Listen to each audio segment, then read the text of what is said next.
क्योंकि एक समय था कि ये शेयर 100 रुपए से आगे बढ़ने में मुश्किलें होती थी इसको, अब तो ये 300 रुपए को टच करने वाला है। 3.5% के आसपास की दमदार तेजी।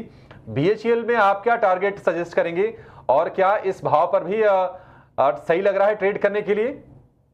सो एक्चुअली ये स्टॉक हमने लास्ट वीक में भी डिस्कस किया था। ओवरऑल अगर आप इसका मंथली चार्ट देखोगे तो 2016 के बाद ये स्टॉक ने 200 रुपए का लेवल क्रॉस किया, और साथ ही साथ 2010 के बाद पहली बार स्टॉक ने 260 270 का लेवल क्रॉस किया है। तो एक लंबे समय का कंसोलिडेशन पैटर्न या तो एक जो डाउन ट्रेंड था उसको क्रॉस किया है, तो डेफिनेटली आने वाले समय में तेजी कंटिन्यू रह सकती है। लेकिन आप शॉर्ट टर्म चार्ट देखोगे डेली वीकली, तो वहां पे इंडिकेटर्स डेफिनेटली ओवरबॉट जोन के अंदर है, तो थोड़ा संभल के चलना पड़ेगा। ऑलरेडी एक फ्रेश ब्रेकआउट हम देख रहे हैं 270 के आसपास का।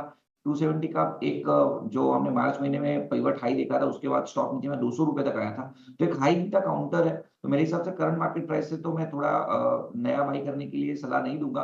लेकिन जिनके पास भी है वो 270 के नीचे का स्टॉप लॉस रखे। कोई भी गिरावट आती है 280 285 के हाई बीटा काउंटर है, आपको मिलेगा अपॉर्चुनिटी, क्योंकि मार्केट में भी हम देख रहे हैं कि थोड़ा स्टेबिलिटी नहीं है। डिम्बी जी ने भी हाईलाइट किया है कि विक्स जिस तरह से बढ़ रहा है, तो देयर आर चांसेस कि हाई बीटा स्टॉक्स के अंदर थोड़ा डिप डाउन आएगा या तो वोलेटिलिटी आएगी। तो उस वोलेटिलिटी के अंदर आप 285 280 के आसपास बाई कीजिए। 260 के नीचे का स्टॉप लॉस रखिए, जिनके पास है एग्जिस्टिंग वो भी 260 का स्टॉप लॉस मेंटेन कीजिए। जिस तरह के ओवरऑल चार्ट पैटर्न है, आप अगर मंथली चार्ट देखोगे तो मंथली चार्ट में नेक्स्ट जो रेजिस्टेंस हमें देखने को मिल रहा है वो 330 340 के आसपास का है। सो 330 340 के लिए हमें बाई करना है, लेकिन डिप में बाई करना है 260 के स्टॉप लॉस के साथ। ठीक है, गिरावट पर खरीदना है 280 रुपए के आसपास, 260 का स्टॉप लॉस, 330 340 रुपए तक जाने का ये दमखम रखता है। बीएचईएल का शेयर बहुत पुराने स्तर आएंगे, मतलब 300 का लेवल दिखाया बीएचईएल को, लंबा समय बीत गया, अब ये आने के लिए तैयार है। टाटा पावर, रत्नेश जी इस पर आप व्यू दीजिए। टाटा पावर 450 रुपए के ऊपर का भाव, धीरे धीरे करके ये शेयर लगातार चल रहा है। गर्मियों का सीजन भी है, पावर डिमांड भी हमने देखा कि आंकड़े आए हैं सरकार की तरफ से कि पावर डिमांड भी काफी रोबस्ट हो गई है। आप बताइए टाटा पावर टेक्निकली आपको किस तरह का लग रहा है शेयर ये? टाटा पावर पर कंटिन्यू आप देखेंगे हाई राइट फॉर्मेशन बना हुआ है, कंटिन्यू बाजार को आउट परफॉर्म कर रहा है, अभी किसी तरह की इसमें वीकनेस नहीं। हालांकि थोड़ा सा अपने शॉर्ट टर्म एवरेज से थोड़ा सा स्टेज है चार्ट पे, तो मुझे ऐसा लगता है अगर किसी के पास में तो बिल्कुल अभी बने रह सकते हैं। एक बहुत छोटा स्टॉप लॉस 430 रुपए सजेस्ट करूंगा, स्टॉप लॉस से बिल्कुल बने रहे। ऊपर में टारगेट 480 और फिर 525 ये टारगेट आ सकते हैं।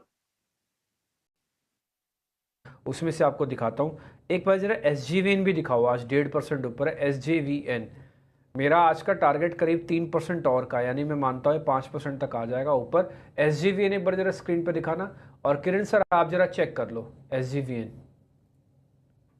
सो एसजीवीएन की अगर हम बात करें डेली चार्ट के ऊपर, एक बड़ा सा कंसोलिडेशन पैटर्न के रेजिस्टेंस के ऊपर ट्रेड कर रहे हैं, तो कहीं ना कहीं अपर बैंड के आसपास ट्रेड कर रहे हैं। इसका आप अगर मोमेंटम इंडिकेटर देखोगे तो वो भी पॉजिटिव जोन के अंदर ट्रेड कर रहा है। तो एक ट्रेडिंग के पॉइंट ऑफ व्यू से एग्रेसिव बेट करंट मार्केट प्राइस से लेनी हो, या तो एक कंडीशनल बाय भी रखना है, तो 140 का लेवल जैसे एसजीवीएन क्रॉस करेगा 150 160 तक की रैली एक्सपेक्ट कर सकते हैं। तो मेरे हिसाब से हमें कंडीशनल बाय ही रखना चाहिए। 140 के ऊपर लीजिए, जैसे ही 140 का लेवल क्रॉस होता है 133 का आप स्टॉप लॉस मेंटेन कीजिए, और टारगेट जो रहेगा वो पहला जो टारगेट है वो 150 और दूसरा टारगेट हमारा रहेगा 160।